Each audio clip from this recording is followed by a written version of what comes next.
Maths నేర్చుకోవాలనుకున్న ప్రతి ఒక్కళ్ళు square numbers నేర్చుకుంటారు. కొంతమంది 4 సార్లు రాసి నేర్చుకుంటారు. ఇంకొంతమంది బాగా కష్టపడి బై హార్ట్ చేసేస్తారు.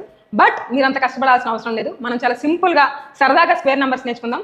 ఒక్కసారి నేను చెప్పిన ఈ ట్రిక్ విన్న తర్వాత మీరు జీవితంలో దీన్ని మర్చిపోలేరు. చూద్దామా? 17 నుంచి 23 స్క్వేర్స్ చాలా సింపుల్గా నేర్చుకోవచ్చు. ఫస్ట్ మీరు ఏం చేస్తారంటే యూనిట్ డిజిట్ 7 అబ్జర్వ్ చేయండి. దాన్ని 4తో మల్టిప్లై చేయండి. 7 4 ఎంత? 28. అలానే ఇక్కడ చూడండి 7 స్క్వేర్ దేంతో ఎండ్ అయింది? 9తో ఎండ్ అయింది. 17 స్క్వేర్ 289. నెక్స్ట్ 18 స్క్వేర్ చూడండి.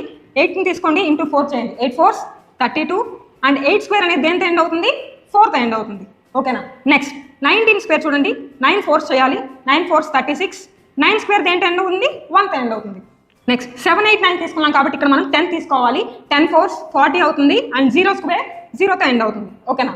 నెక్స్ట్ చూడండి ఇక్కడ 11 తీసుకుంటాం. 11 4s 44. 1 స్క్వేర్ దేంతో ఎండ్ అవుతుంది? 1తో ఎండ్ అవుతుంది. నెక్స్ట్ 12 తీసుకుంటున్నాం. 12 4s 48 అండ్ 2 స్క్వేర్ దేంతో ఎండ్ అవుతుంది? 4తో ఎండ్ అవుతుంది. నెక్స్ట్ ఇది చూడండి 13 తీసుకుంటున్నాం. 13 4s 52 అండ్ 3 స్క్వేర్ దేంతో ఎండ్ అవుతుంది? 9తో ఎండ్ అవుతుంది. చూసారు కదా 17 to 23 ఎంత ఈజీగా గుర్తుపెట్టుకున్నామో. ఇది మీ ఫ్రెండ్స్ అండ్ ఫ్యామిలీ కూడా షేర్ చేయండి. All the best.